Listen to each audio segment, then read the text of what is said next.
ம் ம் ம் ம் ம் போதும் போதும் போதும். இதில் சொல்லப்பட்டிருக்கிறது, எல்லா ஜனத்துக்கும் மிகுந்த சந்தோஷத்தை உண்டாக்கும் நற்செய்தி உங்களுக்கு அறிவிக்கிறேன். தேவதூதன் முதலாவது அந்த செய்தி அந்த ஆடு மேய்க்கிற அந்த மேய்ப்பர்களுக்கு சொன்னா நம்ம நிறைய வாட்டி பார்த்துருக்குறோம். அதில் பாருங்க, குறிப்பா மிகுந்த சந்தோஷம் அப்படின்னு சொல்லி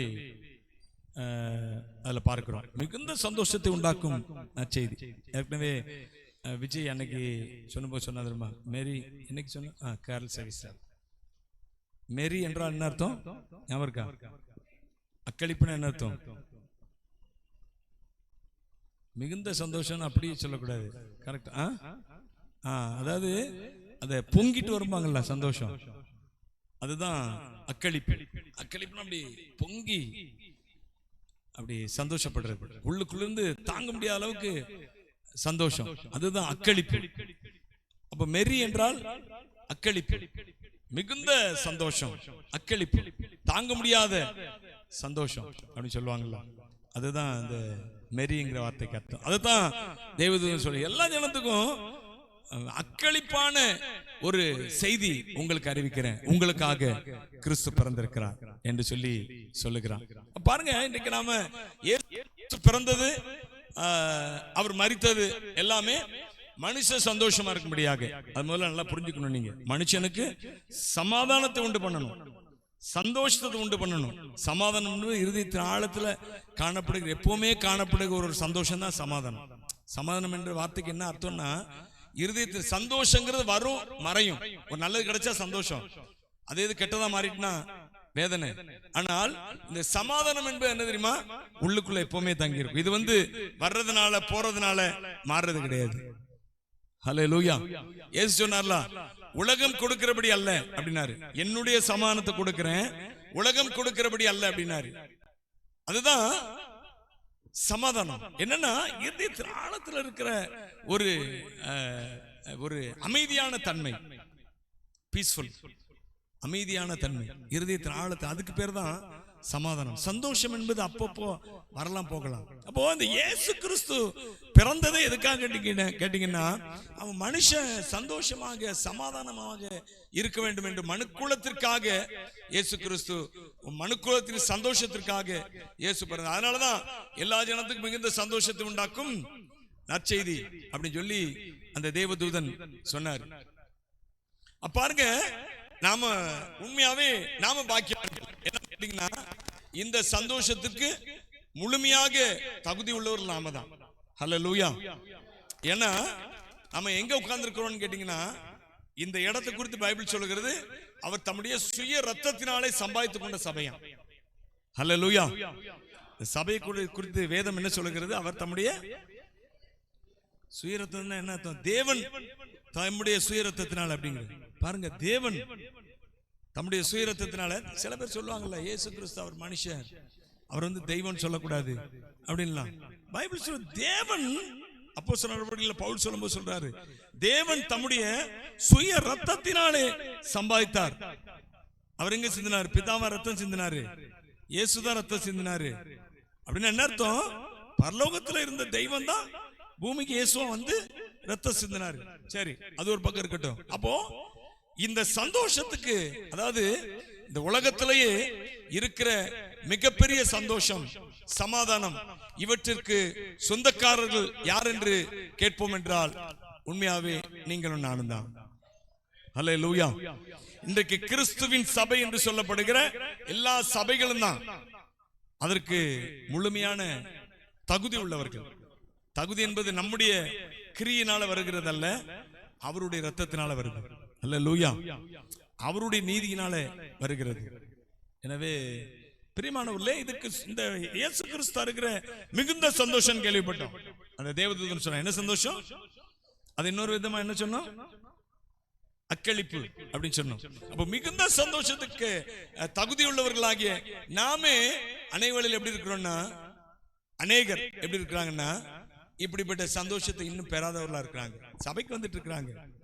அதாவது இயேசு கிறிஸ்துவை குறித்து கேள்விப்பட்டுட்டாலே ஒரு மனுஷனுக்கு ஒரு சந்தோஷம் வருங்க. பாருங்க, பைபிள்ல சகி என்ற ஒரு மனுஷனை குறித்து பார்க்கிறோம். அவன் இயேசு கிறிஸ்து அவன் வழியே வருகிறான் கேள்விப்பட்டு உடனே என்ன செய்தான்? மரத்து மேல ஏறினான். இயேசு நீங்க வா, இன்னைக்கு நான் உன் வீட்டுல தங்கணும்னாரு. கட கட கட கட கடன்னு குடு குடு குடு குடு குடுன்னு இறங்கி வந்தான். இறங்கி வந்து உடனே சொன்னான். என்ன சொன்னா? ஆண்டவரே, நான் என் ஆஸ்திகளில் பாதியை ஏழைகளுக்கு கொடுக்கிறேன். நான் எதையாகிலும் எவனிடத்திலாவது அநியாயமாய் வாங்கினது உண்டானால் அதை நாளத்தினையா திரும்ப செலுத்துகிறேன். ஏன்னா அவரை பார்த்த உடனே, அவருடைய வார்த்தை கேட்ட உடனே சந்தோஷம் அவனுக்கு. அப்ப இப்படி நிறைய மனுஷங்க இருக்கிறாங்க. அவருடைய வார்த்தை கேட்ட உடனே, அல்லது இயேசு பிறந்திருக்கிறார் அப்படின்ன உடனே நிறைய பேர் கிறிஸ்துமஸ்க்கு மட்டும் சபைக்கு வருவாங்க. அப்படி யாருங்க வந்திருக்கீங்களான்னு தெரியல எனக்கு. கிறிஸ்துமஸ்க்கு மட்டும் என்னன்னா இயேசு கிறிஸ்து என்ற ஒருவர் பிறந்தது சந்தோஷம். ஹல்லேலூயா. ஆனா இந்த சந்தோஷம் ஒரு முழுமையான சந்தோஷம் இல்லை. இயேசு கிறிஸ்து பிறந்திருக்கிறார் என்பது சந்தோஷம் தான். அதுக்காக ஒரு நாள் கிறிஸ்துமஸ் அன்னைக்கு வர்றாங்க, அதெல்லாம் நல்லதுதான். ஆனால் இந்த சந்தோஷம் முழுமையான சந்தோஷம் அல்ல. இது அப்படி மங்கி மறைஞ்சு போயிடும். அடுத்த வருஷம் கிறிஸ்துமஸ்க்கு ஸ்டாரை பார்த்தோன்னா அந்த சந்தோஷம் என்ன செய்யும்? உதிக்கும். அப்படி வந்தவங்களா இன்னைக்கு நிறைய பேர் காணா போயிட்டாங்க. எனக்கு தெரிஞ்சு 2 3 4 5 பையங்க கூடவே இருக்கும். பஜார்ல, கூலக்கடை பஜார்ல கிறிஸ்துமஸ் அப்போ இந்த ஆராதனைக்கு வருவாங்க. வந்துட்டு போவான். திரும்ப ஆராதனை கூப்பிட்டா வரவே மாட்டான். ஆனா இப்ப அவன்லாம் காணா போயிட்டான். சபைக்கு வர்றதே இல்ல. அதெல்லாம் என்ன ஆயிரும்? மறைஞ்சு போயிடும். உலகம் மறக்கடிச்சிரும். அல்லது பிசாசு அவன் என்ன செய்வான்? மறக்கடிச்சிருவான். அப்போ இந்த முழுமையான மிகுந்த சந்தோஷம், இந்த முழுமையான சந்தோஷம் பெறன்னா வெறுமனே, அதாவது இது வந்து மாம்சத்தில் உண்டாகிற சந்தோஷம். மாம்சத்துல வந்த இயேசு கிறிஸ்து கேள்விப்பட்டவன உண்டாகிற சந்தோஷம் என்னது? அது மாம்சத்துல உண்டாகிற சந்தோஷம். அது அப்படி போயிரும். அப்ப அடுத்து என்ன செய்யணும்னா, கிறிஸ்து எனக்குள்ள வரணுங்க. ஹல்லேலூயா. அதான் சொல்லுவோம்ல, கிறிஸ்து உனக்குள்ள பிறக்கணும். இந்த உலகத்துல இயேசு பிறந்துட்டாரு, உண்மைதான். அது சந்தோஷமான செய்தி தான். ஆனா அந்த சந்தோஷம், அந்த சந்தோஷத்துல நிலைச்சிருக்கலாம்னா நீ நிலைச்சிருக்க முடியாது. அந்த சந்தோஷம் அப்படி போயிரும். அடுத்து என்ன நடக்கணும்னா, கிறிஸ்து எனக்குள்ள பிறக்கணும். ஹல்லேலூயா. நீங்க எடுத்து வாசி பாத்தீங்கன்னா, பிரைஸ் தி லார்ட், அப்போஸ்தலர் 2ஆம் அதிகாரம் 38ஆம் வசனம் வாசிங்க. அப்போஸ்தலர் 2:38. நீங்கள் மனம் திரும்பி நாமத்தினாலே பெற்றுக்கொள்ளுங்கள், பெறுவீர்கள். பாருங்க, அன்றைக்கு சந்தோஷத்தோடு ஏராளமான பேர் ஞானஸ்நானம் பெற்றார்கள். ஹல்லேலூயா. அவர் சொல்றாரு, நீங்க திரும்ப வாசிங்க, அந்த வசனத்தை வாசிங்க. மனம் திரும்பி, இதுதாங்க இந்த மனம் திரும்பின்னு சொல்றேன் தெரியுமா? இதுதான் கிறிஸ்துவை ஏற்றுக்கொள்ளுதல். ஹல்லேலூயா. மனம் திரும்பிங்கிற வார்த்தை மறுரூபம் என்கிற வார்த்தையோடு சம்பந்தப்பட்டது. ஹல்லேலூயா. இந்த மனம் திரும்புதல் வந்து எல்லாத்துக்கும் டக்குன்னு வந்துட. சபைக்கு வந்திருக்கவங்க எல்லாம் மனம் திரும்பினவங்க அல்ல. ஹல்லேலூயா. கிறிஸ்தவன் என்று சொல்லி இருக்கிறவன் எல்லாம் மனம் திரும்பினவன் அல்ல. அவனுக்குள்ள கிறிஸ்து வர வேண்டும். அதான் இயேசுவை முழுமை அவர் சொல்றாருல, நீங்கள் மனம் திரும்பி வாசிங்க. ஒவ்வொருவரும் பாவ மன்னிப்பு கண்டு இயேசு கிறிஸ்துவின் நாமத்தினாலே பாத்தீங்களா மனம் திரும்பணும். ஒவ்வொருவனும் பாவ மன்னிப்பு பெறணும். இந்த மனம் திரும்புதல் என்ற வார்த்தையில இதெல்லாம் இருக்குது. பாவ மன்னிப்பு பெறணும், அடுத்து ஞானஸ்நானம் பெறணும், அடுத்து ஹல்லேலூயா. அப்போ இந்த கிறிஸ்துவின் சத்தியத்துக்கு ஒப்பு கொடுத்து எவன் முழுசா வர்றானோ அவன் இயேசு கிறிஸ்துவை ஏற்றுக்கொண்டவன் ஆகிறான். ஹல்லேலூயா. அவனுக்குள்ள அதுதான் ரட்சிப்பின் சந்தோஷம். முதல்ல என்னது? அதுதான் ரட்சிப்பின். ஒருத்தர் ரட்சிக்கப்பட்ட உடனே ஒரு பெரிய சந்தோஷம் உண்டாகும். எல்லாவற்றையும் பைபிள்ல ஒரு வசனம் சொல்லுகிறது, ஒரு வியாபாரி ஒரு முத்தை கண்டான். அதுல ஒரு ஊமையில சொல்லப்பட்டிருக்கிறது. ஒரு வியாபாரி ஒரு முத்தை பார்த்தானா, அது ரொம்ப அழகா இருந்துச்சான். அதை கொள்ளுவதற்காக தன்னுடையதை எல்லாவற்றையும் விட்டு விட்டு அதை வாங்கி கொண்டான். மத்திய புஸ்தகத்தில் நினைக்கிறேன் அந்த ஊமை எழுதப்பட்டிருக்கிறது. ஆண்டவர் அநேக பரலோக ராஜ்யத்தை குறித்து அநேக ஊமையை சொல்லிக்கொண்டே வருகிறாரு. அப்ப இந்த ஊமையை சொல்றாரு, ஒரு வியாபாரி தனக்குண்டான எல்லாவற்றையும் விற்று அவன் ஒரு முத்தை கொள்ளுகிறான். கொள்ளுகிறான்னு என்ன அர்த்தம்? வாங்குகிறான். அதே போல இந்த மனம் திரும்புவதற்காக அல்லது ரட்சிப்புக்காக, அதான் இயேசு கிறிஸ்து உள் வாங்குவதற்காக, இயேசு கிறிஸ்து எனக்குள்ள வரணும் என்பதற்காக நான் ஒரு சில காரியங்கள் என்ன செய்யணும்? விட்டாகணும். ஹல்லேலூயா. அதுதான் ரட்சிப்பு. அப்போ முதல் ஸ்டெப் கேள்விப்படுறோம். கேள்விப்பட்டவன் ஒரு சந்தோஷம் உண்டாகுது. ஆனா அந்த சந்தோஷம் நிரந்தரமான சந்தோஷமானு கேட்டீங்கன்னா கிடையாது. அது நிரந்தரமான சந்தோஷம் இல்லை. அடுத்து எங்க வரணும்? இயேசு எங்க வரணும் தெரியுமா? உள்ளுக்குள்ள. இதயம் கவர்ந்த நேசரே, நீர் வெண்மையும் சிகப்புமானவர். இதயம் கவர்ந்த நேசரே, நீர் வெண்மையும் சிகப்புமானவர். சாரோனின் ரோஜா இயேசு, பள்ளத்தாக்கின் லீலியும் அவரே. சாரோனின் ரோஜா இயேசு, பள்ளத்தாக்கின் லீலியும் அவரே. வாடையே நீ எழும்பு, வாடையே நீ எழும்பு. தென்றலே நீ என்னில் வீசு, தென்றலே நீ என்னில் வீசு. இதயம் கவர்ந்த நேசரே, நீர் வெண்மையும் சிகப்பும்.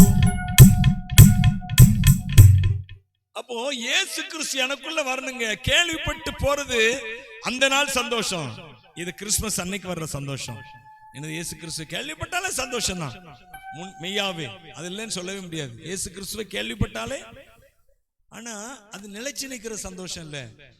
தேவதூதன் சொல்றது மிகுந்த சந்தோஷம். சொன்னேன், அந்த சந்தோஷத்துக்கு முழுமையான தகுதியானவர்கள் நாம தான் சொன்னேன். ஹல்லேலூயா. அந்த சந்தோஷம் வரணும்னா வெறும் கேள்விப்பட்டா போதாது. இந்த இயேசு எங்க வரணும் தெரியுமா? எனக்குள்ள வரணும். இதயம் கவர்ந்த நேசர். ஹல்லேலூயா. அதுதான் அந்த பாட்டை பாடினேன். இயேசு எப்படி மாறணும்? இதயம் கவர்ந்த நேசராய் மாற வேண்டும். எனக்கு அன்பானவர்களே, இந்த அனுபவம் உங்க வாழ்க்கையில வரணும். இதயம் கவர்ந்த நேசர், அதாவது ரட்சிப்பு என்ற அனுபவம், முழுமையாக இயேசுவை ஏற்றுக்கொள்ளுகிற ஒரு அனுபவம் உங்களுக்குள்ளாக வர வேண்டும். இரண்டாவது அனுபவம். மூன்றாவது, இந்த மிகுந்த சந்தோஷம் என்பதை எப்படி எனக்குள்ள தக்க வைத்துக் கொள்வது அப்படின்னு கேட்டீங்கன்னா, அடுத்து வாசிங்க. கலாத்தியர் 5ஆம் அதிகாரம் 1வது வசனம்.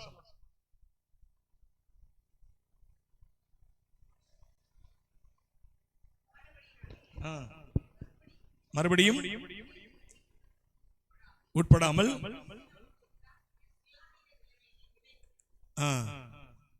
கலாத்தியர் 5:1 தான் வாசிக்கிறீங்களா? ஸ்தோத்திரம். Praise the Lord. Hallelujah. Glory to Jesus.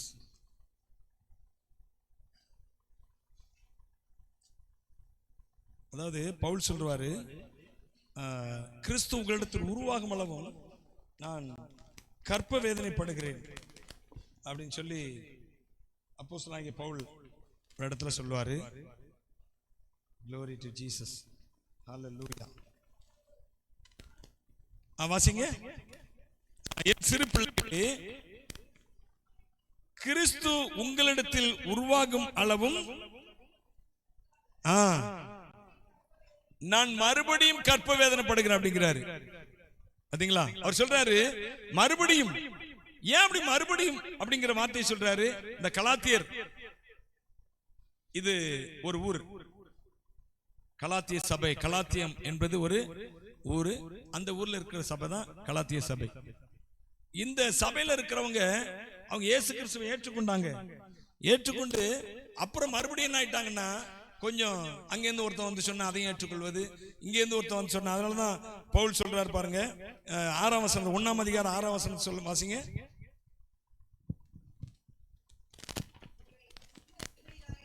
அழைத்தவரை நீங்கள் இவ்வளவு சீக்கிரமாய் விட்டுவிட்டு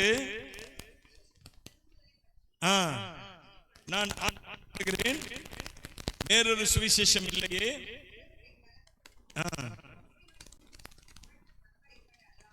வேறல்ல அல்லாமல் நாங்களாவது வானத்திலிருந்து வருகிற ஒரு தூதனாவது வேறொரு சுவிசேஷத்தை உங்களுக்கு போதும், இது போதும். என்ன சொல்றாருன்னு கேட்டீங்கன்னா, நம்ம பார்த்தாங்க கிறிஸ்து உங்களிடத்துல என்ன செய்யணும்? உருவாக வேண்டும், மறுபடியும் உருவாக வேண்டும் அப்படிங்கிறாரு. ஏன் அப்படி சொன்னாருன்னு கேட்டீங்கன்னா, இந்த கலாத்திய சபையில நியாயப்பிரமாணத்தை அதிகமா முக்கியப்படுத்தி ஒரு சிலர் பேசுறதுனால சில பேர் அந்த நியாயப்பிரமாணத்தை பின்பற்றி போக ஆரம்பிச்சிட்டாங்க. நியாயப்பிரமாணம் என்பது கிறிஸ்துவின் பிரமாணத்துக்கு உட்பட்டதான். நியாயப்பிரமாணம் என்பது வேற இல்ல. ஆனா இந்த விருத்த சேதனம் பண்ணுவது, என்ன விருத்த சேதனம் பண்ணி ஆகணும் அப்படின்னா புறஜாதியில இருந்து வருவான். விருத்த சேதனம் உங்களுக்கு தெரியும், சுன்னத்துன்னு சொல்லுவாங்க. அந்த இது முஸ்லிம் சின்னம் பண்ணிட்டு இருக்கிறாங்க. நியாயப்பிரமாணம் என்றால் விருத்த சேதனம் பண்ணி ஆகணும். இன்னும் நிறைய காரியங்கள் இருக்கு நியாயப்பிரமாணத்தை செய்ய வேண்டிய காரியங்கள். இதெல்லாம் அவங்க என்ன செய்வாங்க? கட்டாயப்படுத்துவாங்க. இப்போ சுவிசேஷம் உலகளாவிய சுவிசேஷமாய் ஒரு நற்செய்தியாய் மாறுகிறது. எனவே நியாயப்பிரமாணம், விருத்த சேதனம் இதெல்லாம் தேவையில்லை, கிறிஸ்துவின் பிரமாணம் போதும் என்று சொல்லி பவுல் பிரசங்கிக்கிறார். அவங்க நியாயப்பிரமாணம் முக்கியம், நீங்க நியாயப்பிரமாணத்தின் பின்னா வரணும்னு சொல்றாங்க. அதனால அவர் சொல்றாரு, இன்னொரு சுவிசேஷத்தை சொன்னா நீங்க என்ன செய்யக்கூடாது, கூட போகக்கூடாதுன்னு சொல்லிட்டு தான் அவர் சொல்றாரு. அவன் போக ஆரம்பிச்சிட்டான். அதனால சொல்றாரு, கிறிஸ்து உங்களிடத்தில் மறுபடியும் உருவாகும் அளவும், கிறிஸ்து உங்களிடத்தில் உருவாகும் அளவும் நான் மறுபடியும். கிறிஸ்துவ விட்டுட்டு போயிட்டான், சுவிசேஷத்தை கேட்டான், ஆண்டவர் ஏற்றுக்கொண்டான். இப்ப என்ன ஆயிட்டான்? கொஞ்சம் விட்டு விலகுறான். சுத்தமா விட்டுட்டு போகல அவன், ஆனா கிறிஸ்துவ விட்டு விலகுறாங்க.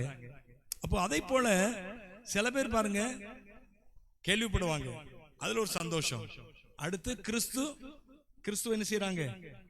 ஏற்றுக்கொள்றாங்க, அதுல ஒரு சந்தோஷம். ஆனா ஏற்றுக்கொள்றதோட அப்படின்னு அவர் சொல்றாரு, பவுல் சொல்றாரு, கிறிஸ்து உங்களிடத்துல என்ன ஆகணும்? உருவாக வேண்டும். அதுக்காக நான் மறுபடியும், அதனாலதான் அவர் எழுதுறார் கலாத்திய சபைக்கு இந்த நிருபத்தை எழுதுறார், நான் மறுபடியும் கற்பவேதனைப்படுகிறேன் அப்படின்ட்டு இதெல்லாம் அப்படி எழுதுறார். இந்த கலாத்திய நிருபத்தை, இன்னும் ரோமன் நிருபம், அதெல்லாம் பாத்தீங்கன்னா அது கிருபை குறித்து, கிறிஸ்துவின் கிருபை குறித்து அதிகமாக சொல்லப்படுகிற ஒரு நிருபங்கள் இதெல்லாம். அப்போ இந்த நிருபத்தின் மூலமாக இயேசு பவுல் என்ன செய்கிறாரு? திரும்பின ஒரு மனுஷனை, சுவிசேஷத்தை விட்டு போகிற ஒரு மனுஷனை, கிறிஸ்துவை விட்டு கொஞ்சம் பின்வாங்குற மனுஷனை திரும்ப இழுக்கிறாரு. அப்போ அவர் சொல்றாரு, கிறிஸ்து உங்களிடத்துல உருவாக வேண்டும். சொல்லுங்க, கிறிஸ்து என்னிடத்தில் உருவாக வேண்டும். அப்ப கிறிஸ்து என்னிடத்தில் உருவாக வேண்டும் அப்படின்னா என்ன செய்யணும்? வாசிங்க நீங்க 6ஆம் அதிகாரம் 14வது வசனம், கலாத்திய நிருபத்தில் 6:14. நானும் நம்முடைய கர்த்தராகிய இயேசு கிறிஸ்துவின் சிலுவையை குறித்து அல்லாமல் வேறொன்றையும் குறித்து மேன்மை பாராட்டாதிருப்பேனாக. அவரால் பாத்தீங்களா, இதாங்க அனுபவம், பவுலுடைய அனுபவம். அவர் சொல்றாரு, கிறிஸ்து உருவாங்கன்னா அந்த மனுஷன் எப்படி இருப்பான்னா, அவரால் உலகம் என்ன செய்யணும்? அவனுக்கு சிலுவையில் அறையப்பட்டிருக்கு. அப்படின்னு என்ன அர்த்தம்? அவனை உலகத்தின் தாக்கம் அவனுக்குள்ள வரக்கூடாது, அல்லது உலகத்திற்கு அவன் எப்படி ஏற்பட்டிருக்கணும்? சிலுவையில் அறையப்பட்டிருக்கணும். உலகத்தை பக்கத்தை அவன் நெருங்க கூடாது, உலகமும் அவன் பக்கத்தில் நெருங்க முடியாத அளவுக்கு அவன் கிறிஸ்துவில் உருவாக்குவது. அல்லேலூயா, உருவாக வேண்டும்.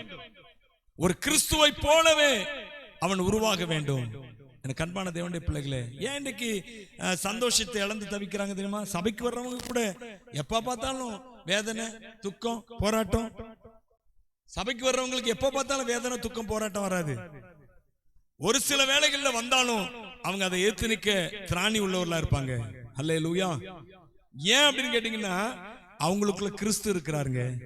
கிறிஸ்து உருவாகி கொண்டிருக்கிறார். சொல்லுங்க, கிறிஸ்து உருவாகாத மனுஷன் அவன் அப்படிதான். கொஞ்ச நாள் உலகத்துல இருப்பான், கொஞ்ச நாள் இங்க இருப்பான். அப்படி போயிட்டு எனக்கு தெரிஞ்ச நிறைய ஆட்கள் அப்படி இருக்கிறாங்க. கொஞ்ச நாள் இங்க இருப்பாங்க, கொஞ்ச நாள் அங்க இருப்பாங்க. கொஞ்ச நாள் உலகத்துல இருப்பாங்க, கொஞ்ச நாள் சபையில இருப்பாங்க. எனக்கு அன்பானவர்களே, அவங்களெல்லாம் பாத்துக்குங்க, அவங்களுக்கெல்லாம் கிறிஸ்து என்ன செய்யல? உருவாகல. நமக்கு மிகுந்த வந்துட்டீங்க, நீங்க சபைக்கெல்லாம் வந்துட்டீங்க, இயேசுவை நம்பி வந்துட்டீங்க, முழுசா இயேசுவை ஏற்றுக்கொள்ளுங்க. உங்களிடத்துல கிறிஸ்து உருவாகுவதற்கு ஒப்பு கொடுங்க. கிறிஸ்து எப்படி திரும்ப உருவாவாரு? அது தெரியுமா உங்களுக்கு? உங்களுக்குள்ள கிறிஸ்து எப்படி திரும்ப உருவாவாரு? அநேக போராட்டங்கள், பிரச்சனைகள் வழியாகத்தான். அல்லேலூயா. பவுல் சொல்லும்போது அப்போஸ்தலர் நடபடி அவர் சொல்றாரு, அநேக உபத்திரவங்கள் வழியாக பரலோக ராஜ்யத்துக்குள்ள பிரவேசிக்கணும் அப்படிங்கிறாரு. ஹல்லேலூயா. ஏன் உபத்திரவங்கள் வழியாக அப்படின்னு சொல்றான்னு கேட்டீங்கன்னா, அந்த உபத்திரவங்கள் ஒரு மனுஷனை பூரண மனுஷன் உருவாக்குதுங்க.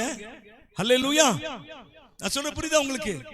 உபத்திரவங்கள், போராட்டங்கள் ஒரு சாதாரண மனுஷனை பூரண மனுஷனாக்குகிறது. உபத்திரவங்கள், போராட்டங்கள் கிறிஸ்துவுக்குள்ளான ஒரு மனுஷனை அவனிடத்தில் கிறிஸ்து உருவாகும் அளவும் அவனை உருவாக்குகிறது. ஹல்லேலூயா. எனவே போராட்டங்கள், பிரச்சனைகளை குறித்து பயப்படக்கூடாது. அது உங்களை உருவாக்கு. ஏன் உங்களுக்கு பிரச்சனை வருது, ஏன் போராட்டம் வருது அப்படின்னா, கர்த்தர் உங்களுக்குள்ள ஒரு புதிய ஒரு சுபாவத்தை உருவாக்க ஆரம்பித்திருக்கிறார். ஹல்லேலூயா. மோசே 40 வருஷம் அவன் வனாந்தரத்தில் இருந்தான். 40 வருஷம் என்ன செய்தார் கர்த்தர்? அவனை வனாந்தரத்தில் வச்சு உருவாக்கினார். ஹல்லேலூயா. அவன் எப்படி வந்தான்? பரலோகத்தின் தேவனை அவனை குறித்து சாட்சி கொடுக்கிறாரு. என் மோசே, என்னுடைய தாசனாகிய மோசே அப்படிப்பட்டவன் அல்ல, அவன் பூமியில் உள்ள எல்லாரை பார்க்கலும் எப்படி இருக்கலாமே, மிகுந்த சாந்த குணம் உள்ளவன். ஹல்லேலூயா. முதல்ல எப்படி இருந்தா? கண்டவன ஒருத்தனை வெட்டி கொண்டு போட்டான், பிரச்சனை பண்ற ஒருத்தனை. ஆனா இப்போ கோமே வர மாட்டேங்குது, அவனை அடிச்சாலும் பட்டுட்டு போறான். ஹல்லேலூயா. எத்தனை முறை அவனுக்கு எதிர்த்து நிக்கிறாங்க. அப்பெல்லாம் கர்த்தரிடத்துல மன்றாடுறான், ஆண்டவரே அவங்களை விட்டுருங்க. ஆண்டவர் சொல்றாரு, நான் அவர்களை அதமாக்குவேன், அவர்களை அழிப்பேன். கர்த்தர் சொல்றாரு, இவன் சொல்றான், ஆண்டவரே தயவு செய்து அப்படி செய்யாதீங்க. ஹல்லேலூயா. ஒருவேளை கர்த்தரை பார்க்கல சாந்தமாயிட்டான் அவன், அப்படி சொல்ல முடியாது. சும்மா விளையாட்டுக்கு சொல்றேன். கர்த்தர் உருவாக்குகிறாருங்க அவனை. ஹல்லேலூயா. அவனை டெஸ்ட் பண்றாரு. நான் அடிப்பேன் சொன்னாரு, அவன் என்ன சொல்லணும், அவன் உடனே அதான் எதிர்பார்த்தாரு. ஆண்டவரே இதைத்தான் இன்னைக்கு நம்மளை எதிர்பார்க்கிறாரு தெரியுமா? சில வேளையில அழிவுகள், பிரச்சனைகள் வரும்போது தேசத்துக்கு நாம எங்க நிக்கணும்? திறப்புல நிக்கணும். ஆண்டவரே நீங்க என்ன செய்யுங்க? ஜனங்களை காப்பாற்றுங்க. இந்த கொரோனா நேரத்துல எல்லாம் பிரசங்கம், சாரி ஸ்தோத்திரம், பிரசங்கம் பண்ற அநேகர் சொன்னாங்க, கொரோனாக்காக ஜெபம் பண்ணக்கூடாது, நம்ம அது கர்த்தருடைய தண்டனை அப்படின்னு சொல்லி. கர்த்தருடைய தண்டனை என்னமோ, ஒரு அழிவு வருது அப்படின்னா அதற்காக ஜெபம் பண்ண வேண்டிய தேவ பிள்ளைகளுடைய கடமை. அதுக்காக நம்ம என்ன செய்தோம்? தினந்தோறும் ஜெபம் பண்ணோம், எல்லாருமே சபையாய் ஜெபம் பண்ணோம், ஆன்லைன்ல ஜெபம் பண்ணோம். ஆமா, கொரோனாக்காக. அப்போ மோசே அதை போலதான் அவன் கர்த்தர் சமூகத்தில் போய் நின்னான். நான் அழிப்பேன்னு அவர் சொல்றாரு, இவன் ஆண்டவர் அழிக்க கூடாதுங்கிறாரு. இல்ல நான் அழிப்பேங்கிறாரு, இவன் சொல்றான், ஆண்டவரே நீர் இதற்காகத்தான் அவங்களை அங்கேருந்து இங்க கொண்டாந்து, எகிப்திலிருந்து கொண்டாந்தீங்கன்னு சொல்லுவாங்களே, ஆண்டவரே உம்முடைய மகத்துவம் உள்ள நாமம் தூஷிக்கப்படுமே சொல்றான் பாருங்க மோசே. அவன் இவனுக்கு எதிர்த்து நின்று இருக்கிறாங்க. அப்போ ஆண்டவரே குடுங்க அப்படின்னு இருக்கலாமே, ஆனா அவன் அப்படி சொல்லல. அவன் என்ன சொன்ன? ஆண்டவரை அழிக்க கூடாது. ஏன்னா பூமியில் உள்ள சகல மனிதரை பார்க்கலாம் அவன் மிகுந்த சாந்த குணம் உள்ளவனாயிருந்தான். ஹல்லேலூயா. இந்த சாந்தம் எப்படி வந்தது என் அன்பானவர்களே? எப்படி வந்தது அப்படின்னு கேட்டீங்கன்னா, அவன் உருவாக்கப்பட்டான். ஹல்லேலூயா. ஏன்னா என்ன கண்மான இந்த வார்த்தை கேட்டுக்கொண்டு இருக்கிற அன்பு தேவனுடைய பிள்ளைகளே, கிறிஸ்து உங்களிடத்தில் உருவாகணும்னா ஒரு சில போராட்டங்கள், பிரச்சனைகளை சகிக்கணுங்க. ஹல்லேலூயா. ஒரு சில வேளைகள்ல குறைவு வரும், ஒரு சில வேளைகள்ல நஷ்டம் வரும், ஒரு சில வேளைகள்ல தோல்வி வரும். இது எல்லாமே உங்களை நிர்மூலமாக்க அல்ல. பைபிள்ல பவுல் சொல்லும்போது, புதிய ஏற்பாட்டுல சொல்றாரு, கொரிந்தியர்ல நினைக்கிறேன், சொல்றாரு, நிர்மூலமாக்கவல்ல உங்களை ஊன்ற கட்டுவதற்கு கர்த்தர் எனக்கு கொடுத்த அதிகாரத்தின்படி அப்படிங்கிறாரு. என்னது? கர்த்தர் பவுலுக்கு அதிகாரம் கொடுத்தாராம். என்ன அதிகாரம்? ஊன்ற கட்டுவதற்கு. தேவனுடைய ஊழியக்காரனுக்கு அப்படி அதிகாரம் கொடுத்தார்னா, அப்ப தேவனுடைய என்ன தெரியுமா? நீங்கள் நானும் ஊன்ற கட்டப்பட வேண்டும். ஹல்லேலூயா. எத்தனை பேர் ஆமென் சொல்றீங்க? எத்தனை பேர் இந்த வார்த்தைகளுக்கு ஒப்பு கொடுக்குறீங்க? கிறிஸ்து உங்களிடத்தில் என்ன செய்யணும்? ஏன் இன்னைக்கு சந்தோஷம் இல்ல? பிரச்சனையை பார்த்த உடனே பைபிள்ல இந்த விதைக்கிறவனுடைய விதையில ஓமையில கற்பாறை நிலத்துல விழுந்த விதை என்ன செய்ததான்? டக்குன்னு முளைச்சுதான், டக்குன்னு கருகி போச்சு. அதுக்கு ஆண்டவர் விளக்கம் சொல்றாரு, வசனத்தை கேட்ட உடனே ஏற்றுக்கொள்ளுகிறான், சந்தோஷத்தோட ஏற்றுக்கொள்ளுகிறான். உபத்திரவும் போராட்டமும் வாழ்க்கையில உண்டான உடனே அதை அப்படியே மறந்துடுறான் அப்படிங்கிறார். ஆண்டவர் விளக்கம் சொல்லும் போது பின்னாடி சொல்றாரு, கற்பாறை நிலத்துல விழுந்தா விதை என்ன செய்யுது? உடனே மண்ணு கொஞ்சம் இருக்குது, உடனே முளைக்குது அது. ஆனா சாதாரண நிலத்துல வந்தா உடனே முளைக்காது. அதுக்கு கீழே ஆள் இல்ல பாத்தீங்களா, டக்குன்னு மேல வருது. ஆனா அதோட அழிஞ்சு போயிடும் அந்த செடி. ஆனால் நல்ல நிலத்துல விழுந்தவனும் விழுந்த விதையா என்ன செய்யும், அது கீழே வேறு பற்றி மேலையும் மரமா வரும், செடியா வரும். எனக்கு அன்பான தேவனுடைய பிள்ளைகளே, கிறிஸ்து உங்களிடத்துல உருவாவதற்கு நீங்க உங்களை ஒப்பு கொடுக்கணும். கேட்டா மட்டும் போதாது சந்தோஷம், அது நிறைவான சந்தோஷம் அல்ல. இயேசு கிறிஸ்துவை ஏற்றுக்கொண்டா, நிறைய பேர் ஏற்றுக்கொண்டவங்க இருக்கிறாங்க. ஆனா பிரச்சனைகள், போராட்டங்கள், உபத்திரம் வந்த உடனே அப்படி உட்கார்ந்துடுறாங்க. ஹல்லேலூயா. தேவ பிள்ளைகள்னாவே அவர்களுக்குள்ள ஒரு எதிர்ப்பு சக்தி கொடுக்கப்பட்டிருக்கிறதுங்க. நான் எப்பவுமே அதை சொல்லுவேன், அறிக்கை பண்ணுவேன். ஆண்டவரே, வியாதிக்கு எதிராக எனக்குள்ள ஒரு எதிர்ப்பு சக்தி இருக்கிறதா ஆண்டவரே? ஹல்லேலூயா. இருக்குதா இல்லையா? ஆமென். போராட்டங்கள், பிரச்சனைகளுக்கு எதிராக செயல்படுவதற்கு எனக்குள்ளாய் ஒரு எதிர்ப்பு சக்தி இருக்குது ஆண்டவரே. தேவனுடைய பிள்ளைகள் ஒவ்வொருவருக்கும் உள்ள ஒரு எதிர்ப்பு சக்தி இருக்குதுங்க. அதை நீங்க உணர்ந்த விசுவாசம் வெளிப்பட ஆரம்பிக்கும். ஞாபகம் வச்சுக்கோங்க. ஹல்லேலூயா. கிதியோன் பாருங்க, புலம்பிக்கிட்டே கிடந்தான். ஐயோ, நாங்க கர்த்தர் எங்களோடு இருந்தால் நாங்க எப்படி இருக்க போறோம்? அடிமைப்பட்டு போய் இருக்கிறோம். மீதியானர் கையில கீழே இருக்கிறோம், நாங்க தாழ்த்தப்பட்டிருக்கிறோம், புலம்பிட்டு இருக்கிறோம். கர்த்தர் அவனை பார்த்து சொன்னாரு, பராக்கிரமசாலியே, கர்த்தர் உன்னோடு, நீ இருக்கிற, உனக்கு இருக்கிற இந்த பலத்தோடு போ. ஹல்லேலூயா. உன்னோடு கூட இருக்கிற நான் அல்லவா? அதாங்க எதிர்ப்பு சக்தி. எனக்கு அன்பான தேவனுடைய பிள்ளைகளே, உங்களுக்கு நீங்க இயேசுவை ஏற்றுக்கொண்டா, இயேசுக்கா வாழ தீர்மானித்து விட்டா என்றால் உனக்குள்ள ஒரு எதிர்ப்பு சக்தி இருக்குதுங்க. கர்த்தர் உனக்குள்ள இருந்து எதிர்ப்பு சக்தியாக அவர் செயல்பட ஆரம்பிக்கிறார். நான் விசுவாசிக்கிறாரு. ஹல்லேலூயா. எத்தனை போராட்டங்கள், எத்தனை பிரச்சனை வந்தாலும் எதிர்த்து நிற்க எனக்குள்ள பலன் உண்டு. இயேசுவின் பின்னே போக துணிந்தேன், இயேசுவின் பின்னே போக துணிந்தேன், இயேசுவின் பின்னே போக துணிந்தேன். பின்னோக்கே நான், பின்னோக்கே நான், பின்னோக்கே நான், பின்னோக்கே நான். சிலுவை என் முன்னே, உலகம் என் பின்னே, சிலுவை என் முன்னே, உலகம் என் பின்னே, சிலுவை என் முன்னே, உலகம் என் பின்னே. பின்னோக்கே நான், பின்னோக்கே நான், பின்னோக்கே நான், பின்னோக்கே நான். எனக்கு அன்பானவர்களே, கிறிஸ்து உங்களிடத்தில் உருவாவது அப்படிங்கிற ப்ராசஸிங் உங்களுக்குள்ள நடந்து, அது முடிகிற காரியம் அல்ல, அது நடந்து கொண்டே இருக்கும். இந்த ப்ராசஸிங் உங்களுக்குள்ள நடந்து கொண்டே இருந்தாலே உங்களுக்குள்ள கிறிஸ்து பிறக்கும் போது என்ன சந்தோஷம் உண்டாச்சோ அதே சந்தோஷம் இருந்து கொண்டே இருக்குங்க. அல்லேலூயா. நீங்க கேள்விப்பட்ட உடனே அந்த சந்தோஷத்தை இழந்து போகிறவர்களா அல்ல, அல்லது ஏற்றுக்கொண்ட உடனே அந்த சந்தோஷத்தை இழந்து போகிறவர்களா அல்ல. கிறிஸ்து உங்களிடத்துல உருவாகி கொண்டிருக்கிறார் என்றால் அந்த சந்தோஷம் நிறைவான சந்தோஷம். அல்லேலூயா. ஹல்லேலூயா. அடுத்தபடியாக இந்த சந்தோஷம், இது கிறிஸ்து உங்களிடத்தில் உருவாகும் போது கடைசியாக அந்த சந்தோஷம் பெரிய, மிகப்பெரிய சந்தோஷமா நமக்குள்ள இருக்கிறது. எப்படி தெரியுமா? நீங்க எடுத்து வாசிங்க போது அப்போஸ்தலர் 1:5 வாசிங்க. ஆகையால் எருசலேமை விட்டு போகாமல் என்னிடத்தில் கேள்விப்பட்ட பிதாவின் வாக்குத்தத்தம் நிறைவேற காத்திருங்கள். இயேசு சொல்றாரு, என்னிடத்துல கேள்விப்பட்ட பிதாவின் வாக்குத்தத்தம். பாருங்க, இயேசு கிறிஸ்துவை குறித்து நிறைய வாக்குத்தத்தங்கள் பைபிள்ல சொல்லப்பட்டிருக்கிறது. ஆனா இயேசு புதுசா ஒண்ணு சொல்றாரு, என்னிடத்தில் கேள்விப்பட்ட பிதாவின் வாக்குத்தத்தம். அப்படின்னு என்ன வாக்குத்தத்தம் தெரியுமா? அது நீங்க இன்னொரு வசனம் வாசிங்களேன், லூக்கா 24:49.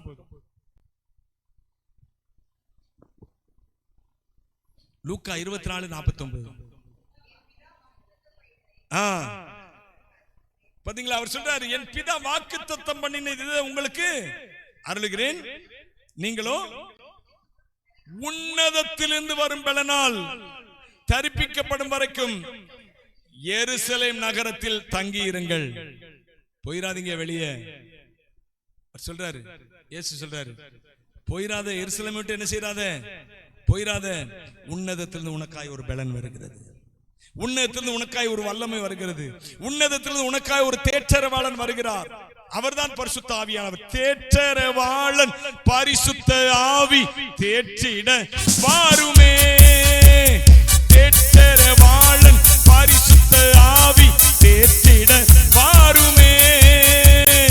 ஆற்றலை கொடுத்து அன்பால் நிரப்பும் ஆவியே வாருமே. ஆற்றலை கொடுத்து அன்பால் நிரப்பும் ஆவியே வாருமே. என்னை நிரப்பும் இயேசு தெய்வமே, இன்று நிரப்பும் உந்தன் ஆவியால். என்னை நிரப்பும் இயேசு தெய்வமே, இன்று நிரப்பும் உந்தன் ஆவியால். ஹல்லேலூயா. தேற்றரவாளன் பரிசுத்த ஆவி. ஹல்லேலூயா. அதுதான் அதுதான் வாக்குத்தத்தங்க. ஹல்லேலூயா. பைபிள்ல இயேசு கிறிஸ்துவின் பிறப்பை குறித்து, இயேசு கிறிஸ்துவின் பிறப்பினால் வருகிற நன்மைகளை குறித்து, இயேசு கிறிஸ்து ஆபிரகாமின் சந்ததியா வருகிறார் என்பதை குறித்து ஒரே வார்த்தையில் சொல்லப்பட்டிருக்கிறது. என்னன்னு கேட்டீங்கன்னா, ஆவியை குறித்து சொல்லப்பட்ட வாக்குத்தத்தம். ஹல்லேலூயா. இயேசு கிறிஸ்து பிறப்பை குறித்து, இயேசு கிறிஸ்து பிறப்புக்கு அப்புறம் நடக்க போகிற சபையை குறித்து, சபையில உள்ளவங்க அவங்க பெற்றுக்கொள்ள போகிற ஆசீர்வாதங்கள் நன்மைகளை குறித்து ஒரே வார்த்தையில சொல்லப்பட்டிருக்கு. என்ன வார்த்தை தெரியுமா? ஆவியை குறித்து சொல்லப்பட்ட வாக்குத்தத்தம் அப்படின்னு சொல்லி. ஹல்லேலூயா. பாத்தீங்களா? நான் ஏற்கனவே இயேசு கிறிஸ்து ரத்தம் சிந்தினாலே, இயேசு கிறிஸ்து அவர் சிலுவையில் அடிக்கப்பட்டனாலே எத்தனையோ ஆசீர்வாதங்களை உங்களுக்கு நான் சொல்லி இருக்கிறேன். இது எல்லாமே எதுல அடங்குது தெரியுமா? ஆவியை குறித்து சொல்லப்பட்ட வாக்குத்தத்தம். கைத்தட்டி அவரை ஸ்தோத்திரம் பண்ணுங்க. ஹல்லேலூயா. அப்ப இன்றைக்கு நம்முடைய சந்தோஷம் முழுமை பெறுவது எதுல தெரியுமா? இந்த பரிசுத்த ஆவியின் அபிஷேகத்தை பெறுவதில். ஹல்லேலூயா. ஆவியினால நிரம்பி இருக்கிற ஒரு மனுஷன் அவன் சந்தோஷமான மனுஷங்க. எத்தனை போராட்டங்கள், எத்தனை பிரச்சனைகள் வந்தாலும் சரி, புயல்களும் வெள்ளங்களும் என் மேல் வந்து மோதித்தாலும், புயல்களும் வெள்ளங்களும் என் மேல் வந்து மோதித்தாலும், உம்மார்பில் சாய்ந்தென்றுமே இன்பமாய் மாற்றிடுவே. உம்மார்பில் சாய்ந்தென்றுமே இன்பமாய் மாற்றிடுவே. நீர் மாத்திரம் போதும் என் நேசா, உம்மண்டே போதும் நாதா. உமக்காய் என்றென்றும் ஓடிடுவே, உம்மாவில் என்றும் சாய்ந்திடுவே. அந்த வசனத்தை வாசிக்கிறீங்களா? எனக்கு அந்த வசனம் எங்க இருக்குன்னு கூட ஞாபகம் இல்லை, இப்பதான் தெரியுது. 3ஆம் அதிகாரம் வசனத்தை வாசிங்க. ஆவியை குறித்து சொல்லப்பட்ட வாக்குத்தத்தம் என்று சொல்லி, ஆசீர்வாதம் கிறிஸ்து இயேசுவினால் புற ஜாதிகளுக்கு வரும்படியாகவும், பாத்தீங்களா, ஆவியை குறித்து சொல்லப்பட்ட வாக்குத்தத்தம். வாக்குத்தத்தத்தை நாம் விசுவாசத்தினாலே பெரும்படியாகவும். ஹல்லேலூயா. ஆபிரகாமுக்கு உண்டான ஆசீர்வாதம் புற ஜாதிகளுக்கு, கிறிஸ்து இயேசுவினால் புற ஜாதிகளுக்கு வரும்படியா. பாருங்க, கிறிஸ்து இயேசுவினால் ஆபிரகாமுக்கு உண்டான ஆசீர்வாதம் புற ஜாதிகளுக்கு வரணும்னா நாம் ஆவியை குறித்து சொல்லப்பட்ட வாக்குத்தத்தத்தை என்ன செய்யணுமா? விசுவாசிக்கணும்.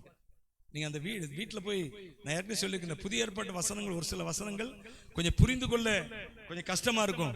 ஆனா அதை புரிந்து கொண்டு விட்டோம் என்றால் அதுதாங்க மிகப்பெரிய ஆசீர்வாதம், அதுதான் மிகப்பெரிய விடுதலை. ஹல்லேலூயா.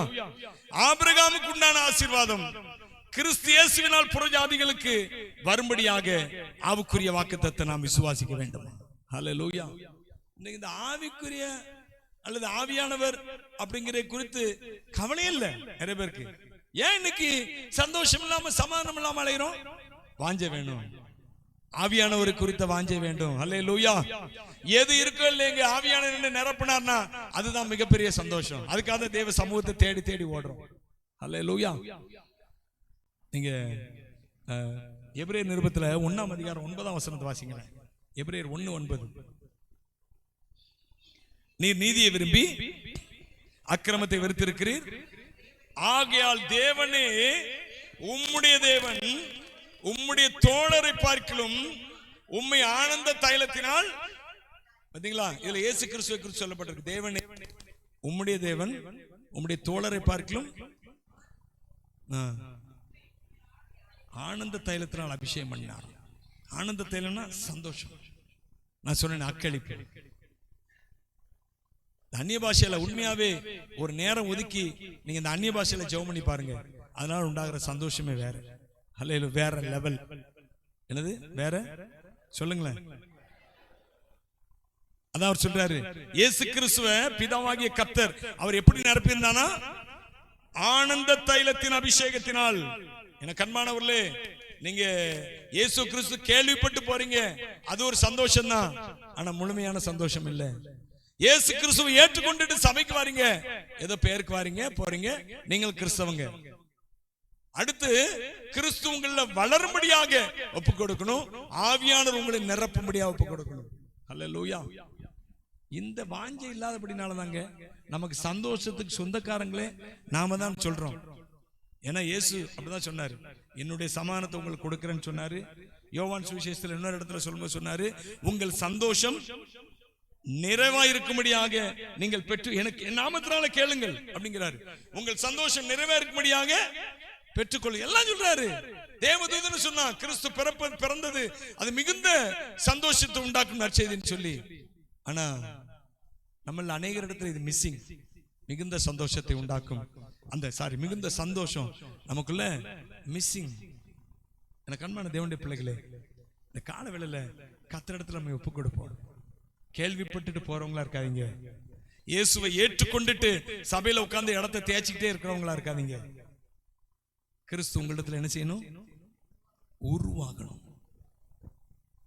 எத்தனை போராட்டங்கள் வரட்டும், எத்தனை பிரச்சனைகள் வரட்டும், அது எல்லாமே கிறிஸ்துவின் இடத்துல உருவாகுவதற்காக கர்த்தர் கொடுத்த காரியங்கள் தானே தவிர உங்களை நிர்மூலமாக்க அல்ல. திரும்ப திரும்ப சொல்றேன், உங்களுடைய வாழ்க்கையில வருகிற போராட்டங்கள், பிரச்சனைகள் உங்களை உருவாக்கி கொண்டிருக்கிறது. உங்களை எதிரிட்டு வருகிற மனுஷர்கள் உங்களை உருவாக்கி கொண்டிருக்கிறார்கள். உங்களுக்கு தீமை செய்ய அநேகர் மனுஷர் எழும்புகிறாங்க, அவங்க உங்களை உருவாக்கி கொண்டிருக்கிறாங்க. நீங்க தேவனுக்கு ஏற்ற பாத்திரமா மாறுறீங்க. இதாங்க உங்களுக்கு டைம். கேளுங்க, ஆவியானவரே என்ன நிரப்புங்க அப்படின்னு கேளுங்க. எல்லாரும் அப்படி நாம் முழந்தால் படிடுவோம். கர்த்தரை நோக்கி பார்ப்போம். கர்த்தரை நோக்கி பார்ப்போம். உன்னதத்திலிருந்து ஒரு பலனால் நீங்கள் தரிப்பிக்கப்படும் வரைக்கும் எருசலேமிலே தங்கிருங்க அப்படின்னு சீஷர்ல பார்த்து சொன்னாருங்க. ஏன் சொன்னார் தெரியுமா? பரிசுத்த ஆவியானவர் அவ்வளவு முக்கியம்.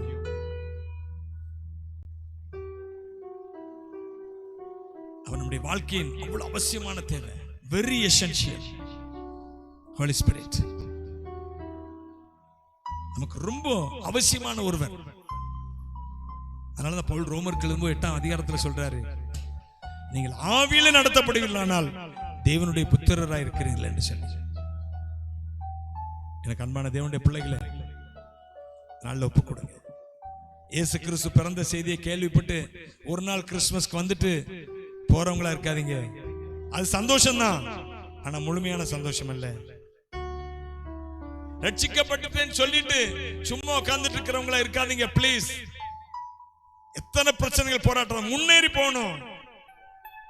நான் இயேசு கிறிஸ்துவை ஏற்றுக்கொண்டு வந்ததுக்கு அப்புறம் இப்ப நான் எப்படி இருக்கிறேன்? முன்னேறி இருக்கிறேனா? இல்ல உபத்திரவம் போராட்டங்கள் வந்த உடனே கொஞ்சம் பின்வாங்கி நிக்கிறேனா? யாரு கூட இருந்தாலும் இல்லாவிட்டாலும் கர்த்தர் கூட நீங்க இருக்கணுங்க. உங்க கூட யாரு இல்லாட்ட பரவாயில்ல, நீங்க கர்த்தர் கூட இருக்கணும்.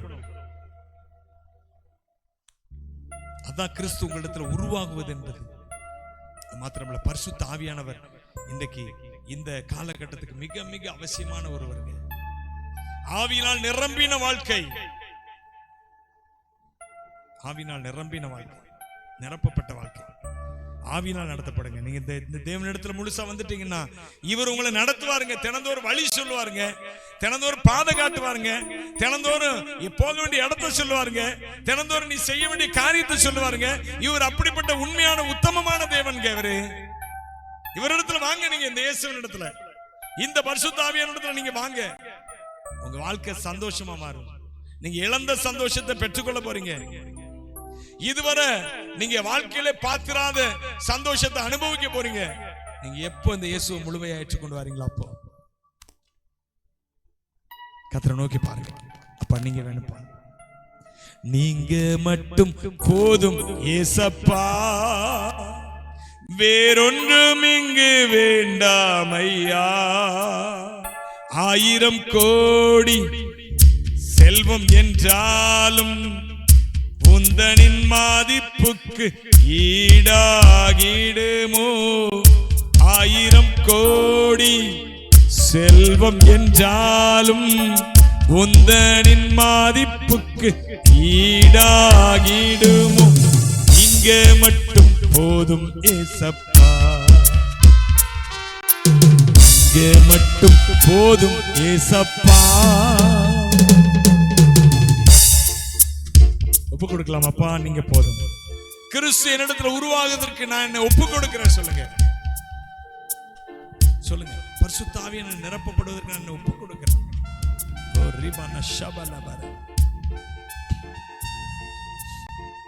ஆண்டவர் கருத்துல ஒப்பு கொடுங்க. உங்க வாழ்க்கை ஆசீர்வாதமா மாறுங்க. இந்த இயேசு கிறிஸ்துவிடத்துல வருவது என்பது அது அற்புதமான ஒரு காரியங்க.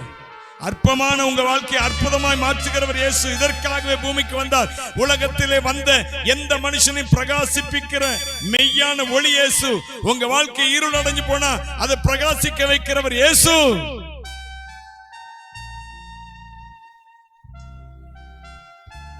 பிரகாசிக்க வைப்பது என்றால் அநேகர் உங்களை பார்க்கும் அளவுக்கு, அநேகர் உங்களை பார்த்தா உங்க வாழ்க்கை அவங்களுக்கு பிரகாசிக்கும்.